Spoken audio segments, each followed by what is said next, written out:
하나님이 하십니다. 오늘도 복되고 귀한 예배 자리에 함께 나와서 하나님 앞에 예배를 드리게 됨을 감사드립니다. 우리 옆분과 인사하겠습니다. 잘 듣고 잘 믿고 잘 순종하며 살겠습니다. 할렐루야.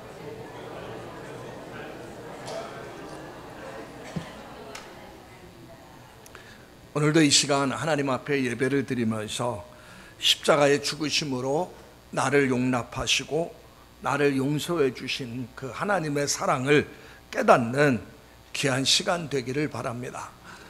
교회가 건강한 공동체가 되기 위해서 또 우리가 행복한 신앙생활을 위해서는 반드시 필요한 것이 있다면 서로 용납하고 서로 용서하는 삶의 자세입니다.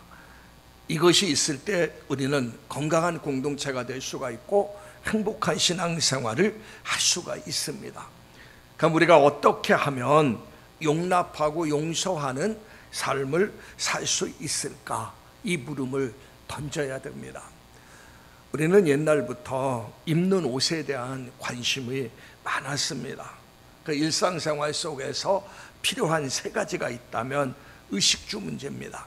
먹는 문제, 자는 문제, 입는 문제. 참 중요한 부분이죠.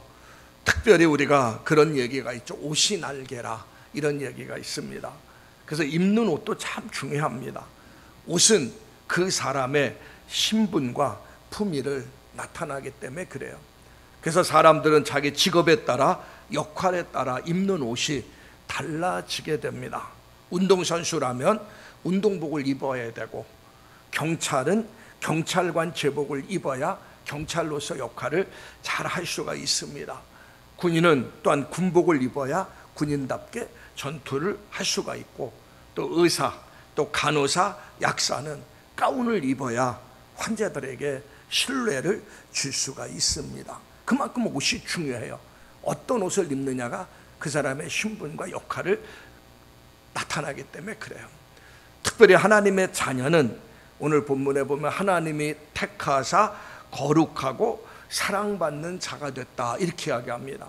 그러니까 하나님의 자녀가 되었다는 것은 하나님의 자녀에 합당한 옷을 입어야 된다는 겁니다. 하나님 자녀에게 합당한 옷이 있다는 얘기죠.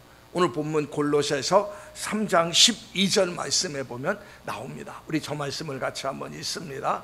그러므로 너희는 하나님이 택하신 거룩하고 사랑받는 자처럼 긍휼과 자비와 겸손과 온유와 오래 참음을 옷 입고. 자, 저기 분명히 말씀하고 있죠. 우리 그리스도인들이 입어야 할 옷이 있다는 겁니다. 그러니까 그리스도인들이 입어야 할 옷이 있다는 것은 무슨 의미가 있습니까? 우리에겐 특별한 신분이 주어졌다는 거예요. 특별한 신분. 그래서 오늘 여기 본문에 12절에 나오지 않습니까? 우리를 하나님이 택하사 거룩하고 사랑받는 자, 이렇게 이야기합니다. 하나님이 우리를 택하셨어요. 그리고 거룩한 하나님의 자녀로 만들었습니다. 그러니까 특별한 존재로 하나님이 저와 여러분들을 택하고 구원받게 하셨다는 거예요. 우리가 예수 믿기 전에 우리의 모습은 마귀의 종이었고 멸망받을 수밖에 없는 죄인들이었습니다. 근데 예수 그리스도께서 우리를 택하시고 하나님의 자녀가 되게 하셨어요. 신분이 바뀐 것이죠. 마귀의 종, 죄의 종이었지만 이제 하나님의 자녀가 됐고, 하나님의 아들이란 정말 값지고 귀한 신분을 우리는 소유하게 됐습니다. 우리는 죄인이었지만 우리가 죄를 고백하고 내 죄를 위해 십자가에 죽으신 그 예수를 믿기만 하면 하나님은 우리를 하나님의 자녀로 삼으시고 거룩하고 특별한 존재로 우리를 만들어 주셨다는 얘기입니다. 그렇게 거룩하고 특별한 존재가 되었기 때문에 신분이 바뀐 것이죠. 신분이 바뀌었기 때문에 거기에 어울리는 옷을 입어야 된다는 겁니다. 자녀다움의 옷을 입어야 된다는 거예요. 세상 사람들이 나를 딱 보면서 예수님 믿기 전과 믿은 후에 내 모습을 봅니다. 믿은 후에 내 모습을 딱 보면, 야, 너 예수 믿었는데 예수 믿고 나니까 너무나 바뀌었다, 이 말이 들리면은 내 신분에 맞는 옷을 내가 입고 있는 중이에요. 그런데 너는 예수 믿거나 믿지 않거나 똑같다 그러면 나는 신분에 맞는 옷을 입지 않고 있다는 얘기입니다. 그러니까 우리는 신분에 맞는 옷을 입어야 되는 거예요. 그 옷에 대한 구체적인 내용이 아까 읽은 12절 말씀에 나오는 겁니다. 그 12절 말씀에 보면 그러므로 너희는 하나님의 택하사 거룩하고 사랑을 받는 자처럼 긍휼과 자비와 겸손과 온유와 오래 참음의 옷을 입고. 자, 여기 옷의 내용이 몇 가지가 나오죠. 첫째는 긍휼. 긍휼이 뭡니까? 다른 사람을 불쌍히 여겨 돌봐주는 마음이 바로 긍휼입니다. 자비라는 것은 뭐냐 하면 남을 깊이 사랑하고 가엾게 여기는 마음이 자비입니다. 그리고 겸손이라는 것은 자신을 낮추고 다른 사람을 존중해 주는 태도가 바로 겸손입니다. 그리고 온유란 것은 온화하고 부드러운 성격과 태도를 의미합니다. 오래 참음이라는 것은 말 그대로 오래 참는 것을 의미해요.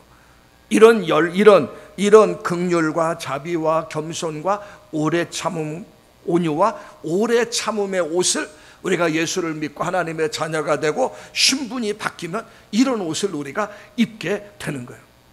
근데 사실 이 부분이 실천하기 어렵고 정확하게 이 옷을 내가 입고 있는가 입고 있지 않는가 잘 모릅니다. 예수를 믿고 나서 바뀌어진 것 같은데 그것을 정확하게 알지를 못해요. 근데 그것을 정확하게 아는 구체적인 행위가 뭐냐면 그게 바로 오늘 읽은 13절 말씀입니다. 자, 13절 주께서 너희를 용서하신 것 같이 너희도 그리하고, 이 말씀입니다. 13절 주께서 너희를 용서하신 것 같이, 그 앞부분에 13절 말씀은 13절 비부고요. 13절 말씀을 다시 한번 저 말씀입니다. 같이 한번 읽습니다. 시작. 누가 누구에게 불만이 있거든 서로 용납하여 피차 용서하되 주께서 너희를 용서하신 것 같이 너희도 그리하고. 저 말씀입니다. 저 말씀. 저기에 보면 중요한 단어가 나오죠. 서로 용납하고 피차 용서하고. 우리 하나님 앞에 용서함 받은 하나님의 자녀들이 됐어요. 신분이 바뀌었습니다. 근데 여기서 보면 바울이 뭐라고 이야기합니까? 서로 용납하라. 서로 용납하라. 이렇게 이야기합니다. 우리는 출생이 다르고 성격이 다르고 성장 과정이 다릅니다. 그리고 생각이 달라요. 학력, 직업, 사고방식이 다른 사람들이 모여서 서로 조화를 이루면서 신앙생활을 해나가고 있는 겁니다. 이게 쉽지만 않은 거예요. 서로 다른 사람들이 모였기 때문에 이렇게 전혀 다른 성격의 소유자들, 다른 성장 배경의 사람들이 함께 모여서 공동체를 유지하다 보면 다툼이 생길 수 있고 마찰이 생길 수가 있습니다. 그런데 그 모임이 아름답고 건강하고 행복한 공동체가 되기 위해선 절대적인 것이 필요한데 그것이 뭐냐면 다름을 인정해야 된다는 것이죠. 왜 갈등이 생기냐면 다른데 다른 것을 인정하지 않고 다른 것을 틀렸다고 이야기하는 것. 생각이 다르기 때문에 성격이 다르기 때문에 이게 하는 것이 다를 수밖에 없어요. 그런데 내 생각과 다르고 내가 원하는 데가 다르면 그거는 틀렸다고 이야기합니다. 그러면서 거기에 뭐가 나옵니까? 불평과 원망이 나오는 거예요. 오늘 본문 13절 본문에 보면 그 말씀에 나오죠. 누가 누구에게 불만이 있거든. 정확히 얘기하지 않습니까? 우리가 신앙생활하면서 사람들이 모이는 공동체에는 반드시 불만이 있습니다. 그러니까 불만이 있다는 것은 뭡니까? 자기 생각하고 다르다는 거예요. 자기가 원하는 대로 움직이지 않는다는 겁니다. 그러니까는 불만이 있을 수가 있다는 거예요. 어느 공동체든지 마찬가지라는 겁니다. 가족에서도, 가족 공동체도 마찬가지고, 우리가 직장 생활하는 데도 마찬가지고, 교회 공동체도 마찬가지고, 함께 모이게 되면은 불만이 있을 수밖에 없는 거예요. 그러니까 불만이 없는 모임은 없습니다. 왜? 다 다르기 때문에, 다른 사람들이 모이기 때문에 불만이 있을 수밖에 없는 겁니다. 교회 안에서도 마찬가지입니다. 무슨 일을 하고자 하면은 꼭 불만을 표출하는 사람이 있어요. 자기 생각과 다른 거예요. 자기가 원하는 대로 움직이지 않는 겁니다. 그러니까 불평, 불만이 나오는 거예요. 나는 이렇게 하길 원했는데 저 사람은 저렇게 하길 원해요. 나는 이게 옳다고 생각하는데 저 사람은 저게 옳다고 생각해요.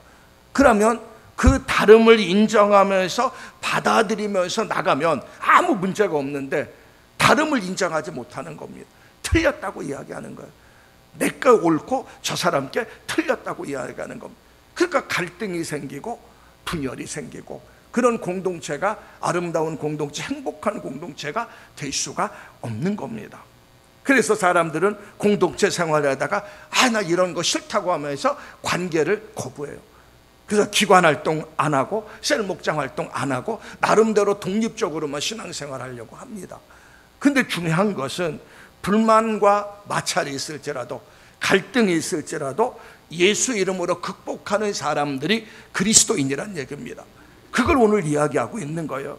극복하지 못하는 것이 문제지 극복할 수가 있다는 얘기입니다. 결혼 생활도 마찬가지고 사회생활도 마찬가지고, 이렇게 삶을 살다 보면 사람의 인격과 사람의 성격이 참 바꿔지기 힘들다는 것을 우리는 잘 알고 있습니다. 그래서 우리에게 가정에서나 직장에서나 또 교회 안에서나 사람과 사람이 부딪히고 다투고, 그러면서 함께 신앙생활하는 성도들끼리 서로 상처를 주고 아픔이 줄 수도 있다는 얘기입니다. 그러면서 우리는 내가 변화되기보다는 상대방이 변화되길 원합니다. 저 사람이 저렇게 바뀌길 원합니다. 근데 절대 저 사람은 바뀌어지지 않아요. 절대 저 사람은 바뀌어지지 않고 내가 변화될 때 모든 것이 다 변화될 수가 있습니다. 그 내가 변화되는 비결이 뭡니까? 오늘 말씀처럼 서로 용납하는 거예요. 사람이 다르다는 것을 인정해야 됩니다. 그래서 그렇게 말하고 행동할 수 있다. 왜? 그 사람의 성격이고 그 사람의 삶의 자세고 그 사람의 사고방식, 그렇게 할 수 있다. 이걸 다르다는 것을 인정을 하면 그 순간부터 모든 것이 편해집니다. 그럴 수도 있지, 그렇게 생각할 수도 있지. 근데 그 다르다고 하면서 입에서 막 불평불만 쏟아내면 그때부터는 문제가 됩니다. 왜? 마귀가 그걸 통로로 해서 그 사람의 인생을 사로잡아 버려요. 그래서 그 사람을 올바르지 못한 길로 이끌어갑니다. 다르면 그 문제를 붙잡고 하나님 앞에 씨름을 해야 된다는 거예요.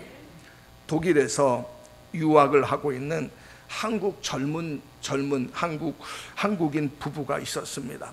그 부부에게는 5살 된 아이가 있었어요. 이 아이가 5살이 돼서 독일 어린이들이 모이는 유치원에 이 아이를 보내기 시작했습니다. 집에서는 한국말을 하는데 그 유치원에 다니면서 이 아이가 독일말을 하기 시작해요. 그런데 아이가 맨 처음 배워온 독일말이 뭐냐면 디시케트란 단어입니다. 디시케트. 집에만 오면 계속 디시케트 그러는 거예요. 엄마는 독일어를 할 줄 아니까 그 말의 의미를 알아요. 근데 이 아이는 독일어를 모르니까 그 아이의 말의 의미를 몰라요. 그래서 디시케트란 단어를 쓰는 겁니다. 이 말의 독일어의 뜻은 넌 빠지란 뜻이에요. 넌 빠져. 유치원에 이 아이를 보냈더니 그 유치원 안에서 유일한 이방인이에요. 독일 아이들 안에 가운데서 유일한 이방인이 한국 아이였어요. 그러니까 독일 아이들이 이 아이를 따돌림을 하는 겁니다. 왕따를 시키는 것이죠. 그러면서 왕따를 시키면서 계속 한 말이 디스케트 하면서 한 거예요. 이 어린아이가. 그 어린아이는 그것을 배우고 집에 와서 그 자기가 들은 얘기를 디스케트 하니까는 부모가 얼마나 마음이 아프겠어요. 상처를 받고 유치원에 안 보냅니다. 안 보내고 이 얼마 후에 부모는 자녀와 함께 이웃 교회에 출석하기 시작했습니다. 독일인들이 주로 모이는 교회였어요. 근데 이 교회에 간 첫날 어린이 예배를 드리고 온 이 아이가 두 번째 독일말을 하기 시작합니다. 두 번째 독일말의 내용은 시레인트라 하는 단어예요. 시레인트. 이 말의 의미는 뭐냐 하면은 이리 와 하는 이 단어입니다. 이리 와 하는 이 단어예요. 그러니까 예수 이름으로 모인 사람들이 이방인 아이를 향해서 이리 와, 함께 오라는 거예요. 그러니까 용납하고 받아들이는 것이죠. 이와 같이 용납하는 것이 인정하는 것이고 받아들이는 것입니다. 받아들인다는 것은 있는 그대로의 모습을 받아들이는 거예요. 이 독일 교회에서는 이 아이를 있는 그대로의 모습으로 받아들인 겁니다. 오늘 본문에서 하나님께서는 택함 받은 우리, 신분이 바뀐 우리에게 신분에 합당한 옷을 입어야 되는데 그 옷은 뭐냐? 바로 서로 용납하고 피차 용서하는 이런 옷을 입고 신앙생활 하라고 하나님께서 말씀하고 있는 겁니다. 근데 왜 이런 말씀을 하셨냐면 하나님이 먼저 우리를 용납하시고 우리를 용서해 주셨기 때문에 그 하나님의 자녀가 돼서 하나님의 신분이 하나님의 자녀로 거룩한 신분이 바뀌었기 때문에 이것을 하나님이 우리에게 요구하는 거예요. 주님이 나를 용납하지 않았다면, 주님이 나를 용서해 주지 않았다면 우리는 영원히 멸망받아서 지옥 갈 수밖에 없는 그런 존재들 아닙니까? 근데 주님이 나를 용서해 주셨어요.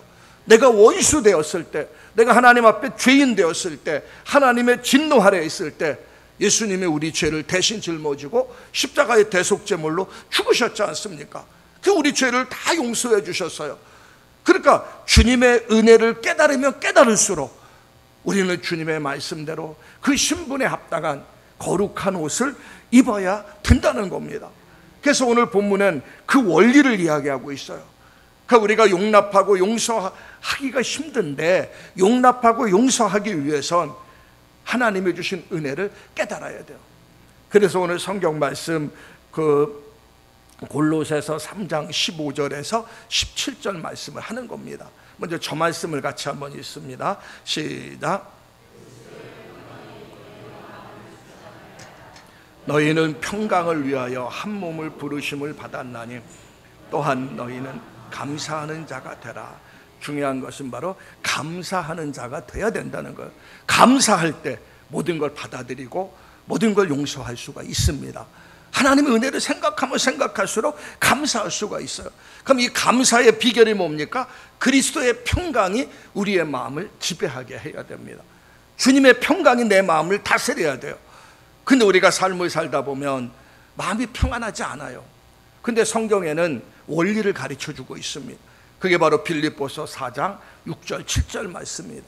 아무것도 염려하지 말고 오직 모든 일에 기도와 간구로 너희의 구할 것을 감사함으로 하나님께 아뢰라.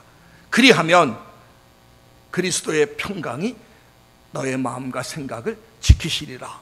성경은 분명히 이야기합니다. 염려, 걱정, 근심이 있을 때 우리는 마음이 편안하지 않아요.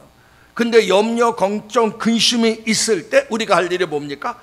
아무것도 염려하지 말고 오직 모든 일에 기도와 간구로 너의 구할 것을 감사함으로 하나님께 아뢰라. 하나님 앞에 기도하는 거예요. 그럴 때 하나님의 평강이 내 마음을 다스리게 되고 우리 속에 뭐가 됩니까? 감사가 넘치게 되는 거예요. 내가 감사가 넘치니까 사람들을 받아들일 수도 있고 용서할 수도 있고 있는 그대로 보게 되는 겁니다. 내 심령이 막 강팍하고 심령이 답답해요. 그러면 작은 부분까지도 불평이 나오고 원망이 나오고 짜증이 나오고 받아들이고 용서하면 그거 생각할 수 없습니다. 근데 은혜의 마음에 평안이 넘치며 그럴 수도 있지, 다 이해하게 되고 다 받아들이게 됩니다. 그래서 그리스도의 평강이 우리의 마음을 다스려야 돼요. 자, 두 번째입니다. 골로새서 3장 16절 저 말씀 같이 있습니다. 시작.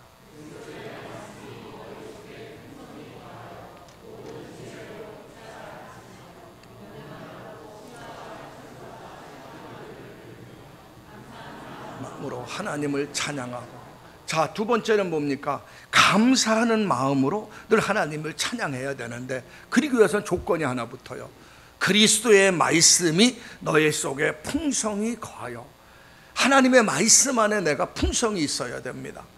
그래서 삶이 막 힘들고 어려울 때 하나님의 말씀을 가까이 하시고 특별히 시편 말씀을 많이 읽으세요. 거기 보면 다윗이, 거의 시편은 대부분 다윗이 썼습니다. 근데 다윗이 좋은 환경과 좋은 상황 속에 고백한 시가 아닙니다.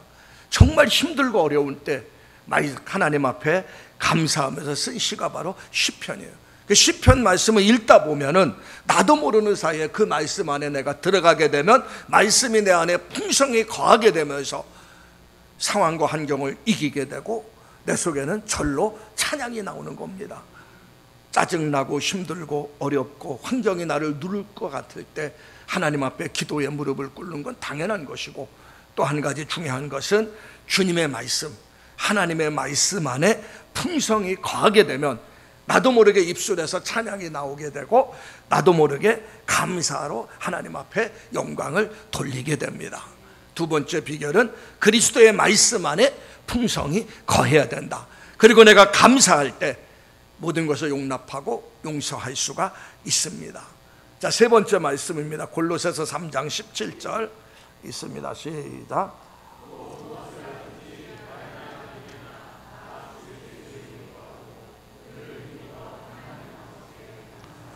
자, 세 번째로 또 중요한 단어가 나옵니다. 무엇을 하든지 말에나 일에나 다 주 예수의 이름으로 하고 그를 힘입어 아버지 하나님께 감사하라. 그를 힘입어 예수님의 힘으로, 예수님의 능력으로, 예수님의 은혜로 하나님 앞에 감사하라는 거예요. 그러면 이 세 가지 말씀에서 보면 우리가 아무나 감사할 수가 없습니다. 감사는 하나님의 은혜를 체험하고 깨달은 사람만이 감사할 수가 있어요. 하나님 우리에게 엄청난 은혜를 주셨음에도 불구하고 깨닫지 못하면 감사하지 못합니다. 불평하고 원망할 수밖에 없어요. 그러나 하나님의 은혜가 정말 엄청나게 임한 것에 대해 감사할 때, 깨달을 때 그는 감사할 수가 있습니다. 열왕기상 3장 6절에 보면 솔로몬이 1,000번제를 마치고 나니까 하나님께서 솔로몬의 꿈속에 나타나서 말씀합니다. 내가 네게 무엇을 줄까? 너는 구하라. 이 말에 뭡니까? 170표를 요구한 하나님이 주신 거예요. 네가 무엇이든지 구하면 내가 응답해 주겠다는 하나님의 약속입니다. 그럼 솔로몬의 입장에서 얼마나 감사해요. 그러니까 그 약속의 말씀을 딱 붙잡고, 하나님 내가 왕이 됐으니까 강한 군사력을 주옵소서, 경제력을 주옵소서, 장수의 복을 주십시오. 하나님께 여러 가지 기도 제목을 기도할 수가 있습니다. 왜? 하나님이 구하라고 하니까. 그런데 솔로몬은 그런 기도하지 않았습니다. 하나님이 구하라고 이야기했을 때 먼저 솔로몬이 한 것이 있어요. 세 가지 감사를 하나님께 합니다. 자기 아버지 다윗에게 은혜를 주시고 왕으로 삼아주신 거 감사합니다. 그리고 다윗 왕의 뒤를 이어서 왕이 될 수 있는 아들들을 주신 거 감사합니다. 그리고 하나님 또 자신을, 자기같이 연약하고 작은 자를 왕으로 세워주신 거 감사합니다. 감사를 끄집어내서 하나님 앞에 감사를 했어요. 그리고 나서 하나님 앞에, 하나님 지혜 주옵소서, 백성들을 잘 다스릴 수 있도록 그들의 말을 잘 들을 수 있는 들을 귀를 주옵소서. 이 말씀을 잘 듣는다는 것이 바로 지혜 걸락이에요. 그러니까 이 솔로몬이 그 기도를 하니까 하나님께서 감동을 먹으신 거예요. 내가 구하지 않은 부귀영화까지 내가 네게 주겠다고 하면서 솔로몬에게 지혜뿐만 아니라 구하지 않은 부귀영화까지 하나님이 솔로몬에게 주신 겁니다. 신앙생활은 하나님을 감동시키는 거예요. 그러니까 하나님을 감동시키는 비결이 뭐냐? 우리는 감사하는 삶을 살아가야 된다는 겁니다. 우리는 예수를 믿고 새로운 신분을 얻었습니다. 죄인이었던 우리를 의인으로 하나님께서 인정해 주셨고, 마귀의 종, 마귀의 지배받던 우리를 하나님의 자녀로 하나님께서 우리를 만들어 주셨습니다. 그리고 천국 백성의 지위를 주셨습니다. 그럼 하나님이 주신 은혜를 늘 우리는 감사하며 삶을 사는 것이 바로 신앙생활이에요. 우리가 신앙생활할 때 힘들고 어려울 때, 불평과 원망, 짜증이 나올 때, 그때마다 늘 우리를 기억하셔야 됩니다. 나 같은 사람을 구원해 주신 그 하나님의 은혜를 깨닫는 거예요. 그게 깨달음이 오지 않을 때 하나님 은혜를 깨닫게 해 주옵소서. 십자가의 은혜와 사랑을 깨닫고 하나님 앞에 늘 감사하는 삶을 살게 해 주옵소서 하면서 감사하며 우리가 삶을 살아갈 때 오늘 이 본문의 말씀처럼 이제 하나님 앞에 하나님으로부터 용납받고 용서받은 우리도 오늘 말씀처럼 서로 용납하고 피차 용서하는 그런 삶을 살아가게 되는 겁니다. 우리가 예수를 믿고 신앙생활하면서 가장 힘든 것이 뭐냐 하면은 말씀 생활이 힘든 것도 아니고 기도 생활이 힘든 것도 아닙니다. 전도하는 것도 힘든 일이 아니에요. 하나님 앞에 헌금 드리는 것도 힘든 일이 아닙니다. 그건 우리가 늘 할 수가 있어요. 마음만 먹으면 할 수가 있습니다. 그러나 예수 믿으면서 가장 힘든 일이 뭐냐? 순종하기 힘든 일이 뭐냐? 오늘 말씀이에요. 용납하고 용서하는 것. 왜 이게 힘드냐면 우리의 육체적인 본능을 거스리는 겁니다. 우리 육체의 본능을 거스리는 거예요. 당한 만큼 갚아주는 것이 인지상정 아닙니까? 용서한다는 것은 도덕을 뛰어넘는 것이에요. 도덕은 권선징악입니다. 그러니까 우리가 용서하는 것은 도덕을 뛰어넘는 것이란 얘기죠. 그러니까 우리는 용서하고 용납하는 거 쉽지 않아요. 이게 우리의 본능을 거스리는 거기 때문에 그래요. 근데 성경에서는 그리스도인다운 옷을 입고 용서하고 용납하며 살라는 겁니다. 그리고 용서하고 용납하지 않으면 내 속에 기쁨이 없고 평강이 없고 아름다운 공동체를 유지해 갈 수가 없는 거예요. 그러니까 용서하고 용납하며 삶을 살아야 되는데 이 힘든 겁니다. 그래서 성경에서 예수님께서는 다양한 말씀을 통해서 우리에게 교훈하는 것이 있어요. 마태복음 18장 21절에서 35절에 보면 주님께서 비유로 말씀한 내용이 있습니다. 1만 달란트 빚진 사람과 100데나리온 빚진 사람이 있습니다. 어떤 사람이 주인에게 1만 달란트를 빚을 졌어요. 그런데 그 1만 달란트 빚진 사람이 자기의 빚을 갚을 능력이 없습니다. 이 1만 달란트라는 것은 우리가 계산하기가 좀 이렇게 생각이 없으면은 1만 달란트가 얼마나 엄청난 그 빚인지 몰라요. 그런데 1달란트가 6,000데나리온입니다. 6,000데나리온이라는 것은 1데나리온이 노동자 하루 품삯이에요. 그러면 1달란트는 노동자가 6,000일 동안 일해야만 갚을 수 있는 비용이 1달란트입니다. 근데 1달란트가 아니고 1만 달란트예요. 그럼 이건 얼마입니까? 6천만 데나리온이라는 겁니다. 6천만 년 동안 일해서 갚아야 될 돈입니다. 이건 한마디로 얘기해서 도저히 불가능한 거예요. 일평생 빚을 갚아도 불가능한 것이 바로 1만 달란트 빚진 겁니다. 근데 이것이 바로 하나님 앞에 우리의 모습이란 얘기죠. 우리의 죄 가운데 우리는 내 힘으로 아무것도 할 수 없습니다. 멸망받아 지옥 갈 수밖에 없는 그런 존재인데 하나님께서 우리가 원수 되었을 때, 죄인 되었을 때, 우리가 연약할 때 우리의 죄 문제를 주님께서 십자가의 죽으심으로 다 용서해 줬어요. 깨끗하게 우리 죄 문제를 해결해 줬습니다. 우리 힘으로는 죄 문제를 갚을 수도 없고 처리할 수도 없어요. 그걸 다 용서해 주신 겁니다. 그 어마어마한 은혜를 받아 우리는 하나님의 자녀가 되고 천국 백성이 되고 영원한 생명을 얻을 수가 있었던 거예요. 그런데 그 1만 달란트 빚진 자에게, 그 사람에게 100데나리온 빚진 자가 있어요. 100데나리온이라는 것은 1데나리온이 노동자 하루 품삯이라고 하지 않습니까? 그러니까 100데나리온은 노동자 100일 품삯이에요. 그 100데나리온이라는 사람, 빚진 사람이 1만 달란트 빚진 사람에게 100데나리온이 빚졌어요. 근데 그 사람은 100데나리온 빚진 자를 탕감해 주지 않아요. 자기는 주인 앞에 1만 달란트 빚을 탕감받았음에도 불구하고 자기에게 100데나리온 빚진 자의 빚을 탕감해 주지 않아요. 그래서 주인이 진노해서 1만 달란트 탕감한 사람을 잡아 가두지 않습니까? 이게 예수님의 비유입니다.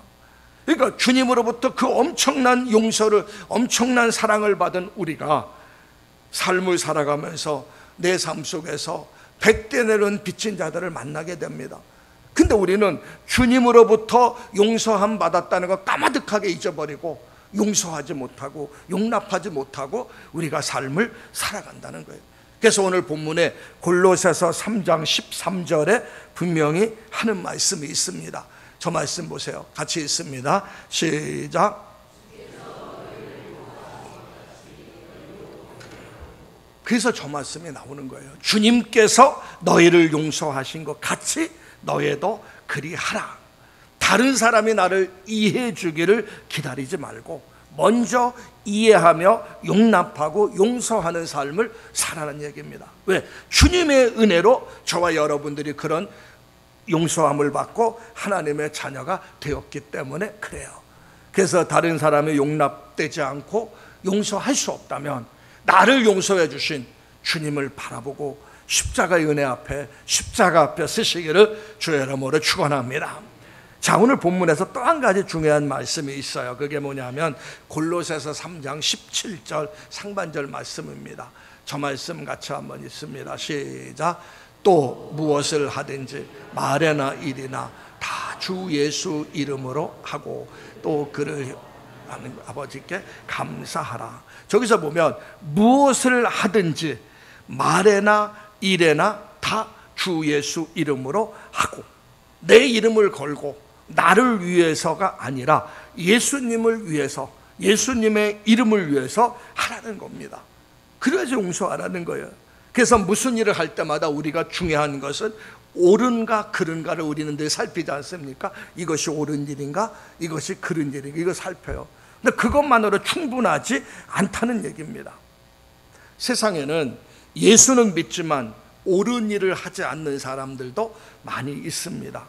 예수를 믿지 않지만은 옳은 일을 하는 사람들도 많이 있습니다.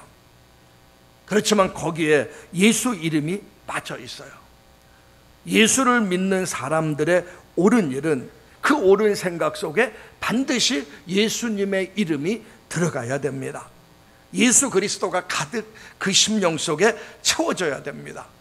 예수님 때문에, 예수님의 은혜로, 예수님의 이름으로 말을 하든지 행동을 하든지 바로 예수 그리스도의 중심으로 말하고 예수 그리스도의 중심으로 행동을 해야 된다는 거예요. 옳다고 생각하면서 무조건 얘기하는 게 아니란 얘기입니다. 그 옳은 것이 정말 예수님의 이름으로 주님께 영광이 되는가, 주님께 기쁨이 되는가, 그걸 봐야 되는 거예요.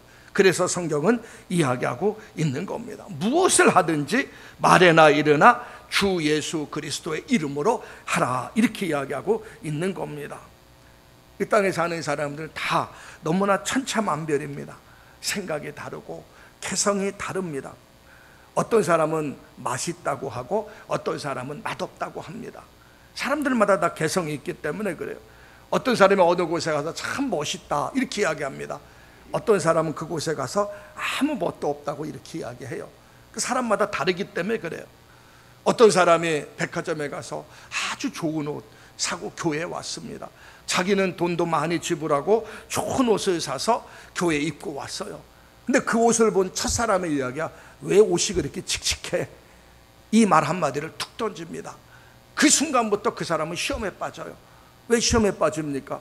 자기가 생각하기에는 정말 너무나 흐뭇하고 비싼 돈을 줘서 좋은 옷이라고 생각하고 교회에 입고 왔는데 그것을 본 다른 사람은 칙칙하다는 얘기입니다. 그럼 그렇게 말을 함부로 할 때 어떤 문제가 생깁니까? 그 옷 입고 온 사람은 시험에 빠지는 거예요. 사람마다 다 다른 거 아닙니까? 그러니까 교회에서 신앙생활 하다 보면 특히 젊은이들이 머리에 색깔을 빨갛게 노랗게 하며 옵니다. 그러니까 그들 생각에 그것이 좋고 그렇게 해보고 싶어서 하는 거예요. 근데 어른들이 그 모습을 보면서 무슨 머리 색깔이 그래 하면서 또 말 한마디 툭 던져요. 그럼 젊은이들은 금방 시험에 빠집니다. 그러니까 자기 생각과 다르다고 해서 말 함부로 하고 자기 생각과 다르다고 해서 함부로 판단하고 평가하면 안 된다는 거예요. 여기서 용납하라는 것은 뭡니까? 그대로 인정하고 받아들이라는 얘기입니다. 그대로 인정하고 받아들일 때 이해할 수도 있고 그대로 응답하고 받아들일 때 그 공동체는 건강한 공동체가 될 수가 있는 거예요. 교회 안에서 성도들이 시험 받는 이유 중에 하나가 다 말입니다. 말 한마디 한마디가 무심코 막 툭툭 던지는데 그 말이 상대방의 가슴에는 빗으로 꽂혀요. 그러니까 사람들은 그럽니다. 그렇게 말 함부로 하면서 뭐라고 해요? 아, 나는 뒤끝이 없다고. 자기는 말 함부로 하면서 막 쏟아내면서 뒤끝이 없다 그래요. 근데 문제는 그 말 때문에 시험 받은 사람은 그것이 오래 갑니다. 그래서 그 사람 만나기도 싫어요. 그 사람 보기도 싫어. 왜? 그 말 때문에 시험 받았으니까. 그것이 주님의 능력으로 치유받기 전까지는 회복이 참 힘들어요. 바라기는 있는 모습 그대로 용납하고 받아들이시기를 주의 이름으로 축원합니다. 가정도 마찬가지고 일터도 마찬가지고 교회도 마찬가지고 어떤 공동체든지 있는 그대로 받아들이면 그게 바로 용납입니다. 용서라는 것은 나한테 누가 잘못했을 때 그것을 용서해 주는 게 용서지만, 용납은 있는 그대로 받아들이는 거예요. 서로 이해하면서 있는 그대로 받아들이는, 용납하며 신앙생활하는 저와 여러분들이 되시길 바랍니다. 그 용납하기 위해서는 사람이 다르다는 것을 인정하면 됩니다. 주님도 우리를 용납하신 것처럼 우리도 용납하며 삶을 살아가야 된다는 것이죠. 기독교인들이 모이는 인터넷 카페에 한 여자 권사님이 자신의 경험을 글로 적어 올린 이와 같은 내용입니다. 아들의 결혼을 위해서 며느리의 가족들과 상견례를 갖는 날이었습니다. 양가 부모와 형제 자매들이 호텔 레스토랑에 모여서 정중하게 인사를 나누고 식사를 하게 되었어요. 그때 이상하고 어색한 분위기가 연출됐습니다. 서울에서 회사를 경영하는 권사님의 가정과는 달리 시골에서, 그러니까 사돈될 분이 시골에서 농사를 짓는 분들이었는데, 이분들은 레스토랑에 가본 적이 없어요. 레스토랑에 가본 적이 없었기 때문에 레스토랑의 식사가 익숙하지 않았습니다.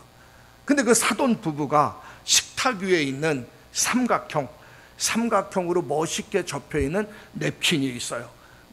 레스토랑, 고급 레스토랑 가면 냅킨이 이렇게 삼각형으로 접혀있지 않습니까? 이 사돈 부부가 그 냅킨을 꽃갈모자라고 생각한 겁니다. 그래서 냅킨을 딱 들어서 그 자기 머리에 쓴 거예요. 얼마나 진지하게 그 냅킨, 그 꽃갈로 된 냅킨을 머리에 쓰고 있는지, 그 상황을 웃음으로 넘길 수 있는 그런 상황이 아니었습니다. 그리고 용도를, 그것은 머리에 쓰는 것이 아닙니다 하면서 용도를 설명하려고 하니까 사돈이 무안하게 할까봐 설명할 수도 없었어요. 어찌할 줄 모르는 겁니다. 덩달아 자녀들까지, 그 상견례 자리니까 자녀까지 아무 말도 못하고 긴장하고 있었던 거예요. 그런데 그 옆에 있던 권사님의 남편이 그 사돈 부부가 쓴 냅킨을 똑같이 거기 있는 냅킨을 들어서 권사님의 남편도 머리에 썼어요. 그러니까 권사님도 같이 쓰고 자녀들도 같이 쓰고, 그 상황이 연출되면서 잠시 긴장했던 모든 식구들도 냅킨을 머리에 쓰고 나서 아주 정겹게 웃으면서 식사를 마쳤다고 합니다. 이것이 바로 용납이에요. 다른 게 용납이 않는 것이요. 이런 것을 그대로 받아들이는 겁니다. 충분히 이 상황 속에서 권사님의 그 사돈에게, 사돈어른, 그 냅킨은 머리에 쓰는 것이 아닙니다, 얘기할 수 있어요. 그게 옳은 거니까. 근데 얘기하지 않았습니다. 왜? 상대방이 무안하니까. 그러면서 있는 그대로 받아들인 거예요. 이게 신앙생활입니다. 신앙생활은 다른 게 아닙니다. 예수 이름으로 행하는 것은 옳고 그른 것을 가리키는 것이 아니라는 것이죠. 서로 이해하고 서로 배려하고 서로 도와주고 서로 용납하고 용서하고 서로 사랑하며 사는 것이 바로 신앙생활입니다. 교회 생활하면서 절대 불평원망하지 마시고, 좀 내 편에서 이해가 되지 않아도 좀 이해하려고 하고 용납하려고 하고 용서하려고 하고, 그리고 십자가 은혜 안에 쓰시기를 주의 이름으로 축원합니다. 그래서 우리 교회가 정말 서로 사랑하고 용납하고 용서하는 이런 건강한 아름다운 교회로 우리가 만들어 가야가 됩니다. 어느 한 사람에 의해서 이것이 되는 것이 아니에요. 그 비결은 오늘 말씀처럼 서로 용납하고 용서할 때 그것이 가능한 겁니다. 다른 사람의 다름을 인정하고 용납하고 용서하며 건강한 공동체로 만들어 가시기를 주의 이름으로 축원합니다.